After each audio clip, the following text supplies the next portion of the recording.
Okay, here we go. It's episode 2 of the Full English Show. I'm just as excited as last time, if not a little bit more excited, but less nervous, thank goodness.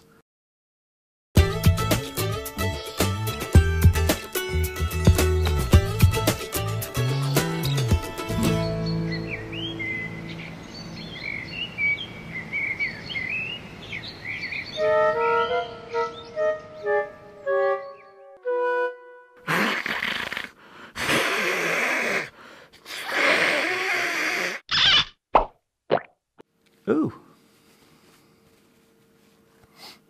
I wondered where that had gone. Hi everybody, this is Mr. Duncan in England, and I'm very pleased to meet you. Well, we have made it all the way to the second edition of Mr. Duncan's Full English. During the next 15 minutes, we will be taking a look at some of the things that go to make the English language the language it is. If you remember last time, I was feeling a little nervous because it was the very first ever Full English episode. Today, I'm feeling much more relaxed and laid back. Very laid back. In fact, I feel so laid back today, I might just end up flat on the floor. Now that's what I call laid back.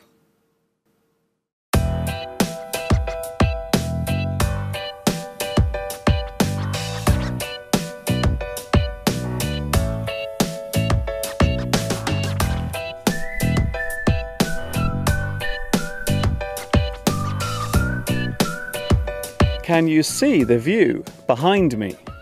Today the weather is not so good. It is cloudy and damp here today. We can say that this is an overcast day. This means that the clouds are covering the whole sky. Overcast weather means that there is plenty of cloud, but fortunately no rain. The conditions today make the distant objects seem hazy and out of focus. This is a cloudy, misty day. There is a lot of moisture in the air. Overall, the day has a completely different feel when compared with a clear, sunny one. At least it is not raining. Perhaps I should make a lesson in the rain. What do you think?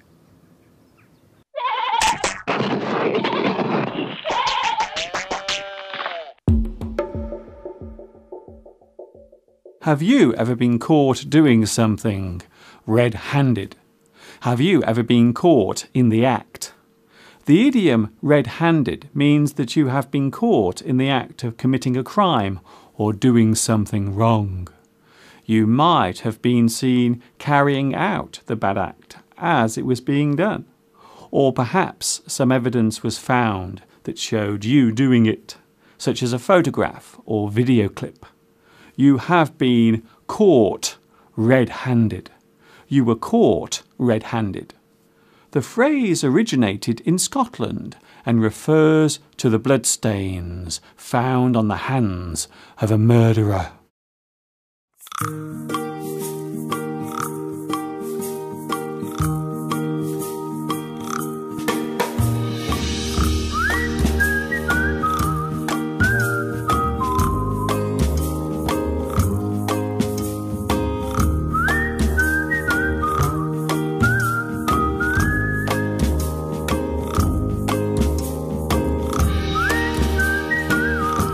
As a child, I used to play many games, but one game in particular still sticks out in my mind. Hide and seek. I bet at some point you have played this game too. The game is almost always played by a group of people. One person hides and the other people must try to find that person. We can use hide and seek as a phrase to mean the task of trying to hunt for someone. If a person keeps escaping from your view as you pursue them, then we can describe this as a game of hide and seek. We can also say that the people involved are playing cat and mouse, the pursuer and the pursued, the runner and the chaser. To search for a person who is missing or in hiding can be described as a hunt.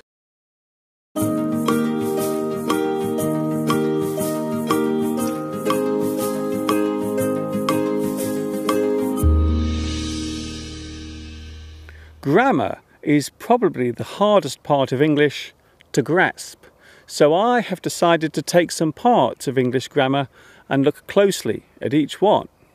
For each full English episode, there will be one grammatical element to look at. Today, we will look at sentences. English sentences fall into four types: the statement, the question, the order or request, the exclamation. The statement is a sentence that gives information. To state is to say, and quite often saying means giving information. The car is travelling very fast. The boy looks very unhappy. These are statements. If information is being given or an observation is being made, then we are making a statement. To question something means we make an inquiry. We need information, so to get it, we must first put forward a question. If you want to find out something, you will almost always ask a question. To investigate something always involves asking questions. Is that car going too fast? Did you see where that man went? Can you hear the plane flying over Mr. Duncan's head?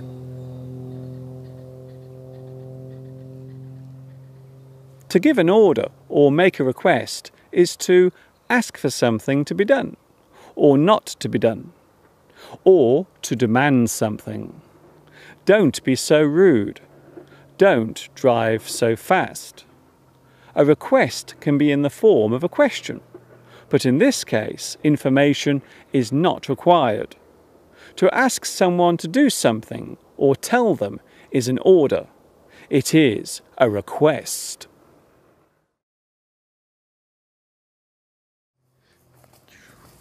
An exclamation is a sentence that shows surprise or shock. It is often used to show anger or rage. You cheated on me.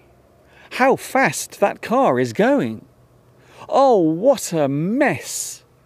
An exclamation can also be put forward in the form of a question.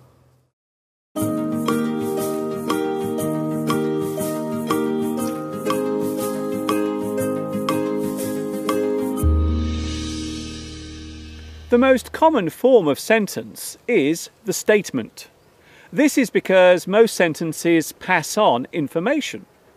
Conversation normally involves parting with information or making comments, which themselves are statements.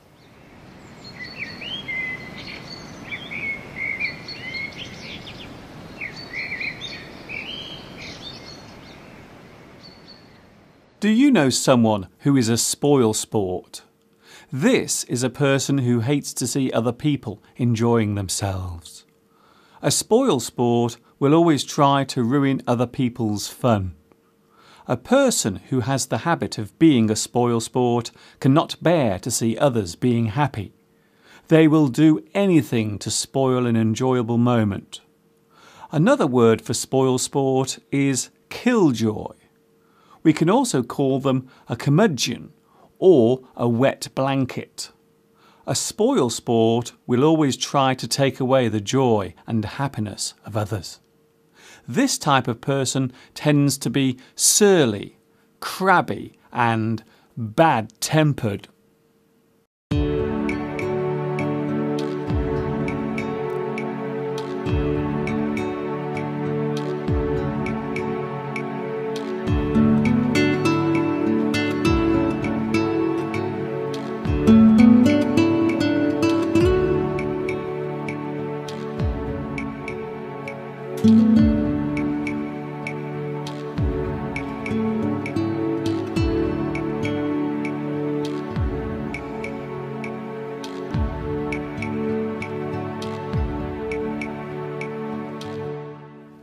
Can you see what is growing here?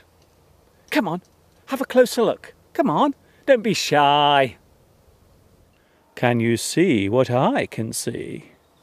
Growing right here. Look. These are wild blackberries. During the late summertime, people will come along and pick these blackberries.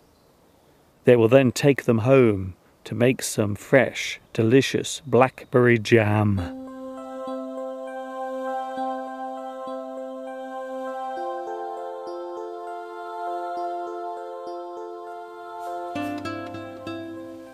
Here I am once again doing some renovation work on my house.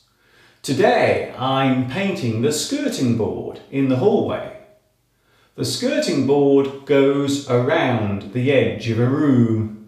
It creates a neat join between the walls and floor. I do not want to get any paint on the wooden floor, so I put masking tape along the edge so as to protect the oak from the wet brush. The masking tape can be easily removed later, thus leaving a nice neat line and no paint on the floor. This particular paint is primer undercoat. It covers the bare wood and gives it a nice finish, which then allows me to add a layer of top coat paint. The top coat of paint is usually glossy. Eventually this skirting board will have a nice shiny surface. I will add the gloss paint later, after the undercoat has dried. Do you ever do any decorating in your house?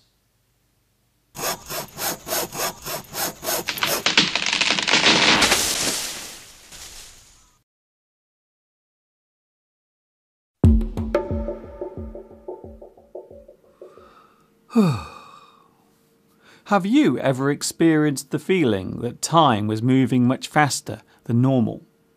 Do you sometimes feel as if the days are going by too quickly? They say that when you are having fun, time appears to move much faster than normal. Of course, time always moves at a constant, steady pace, but your perception of it can change depending on your mood. Bright, sunny weekends seem to go by much quicker than the dull, dreary ones.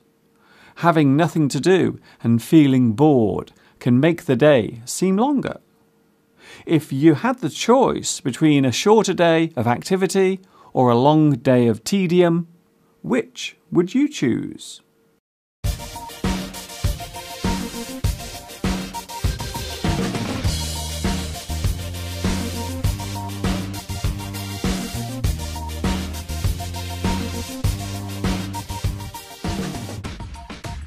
I hope you have enjoyed today's edition of Mr. Duncan's Full English. Did you enjoy episode 2? Will there be an episode 3? I hope so. This is Mr. Duncan in the birthplace of the English language. Of course, that is England, saying to you on this hazy day, thank you for watching me, teaching you. And of course, until next time, ta-ta for now. I'm going this way.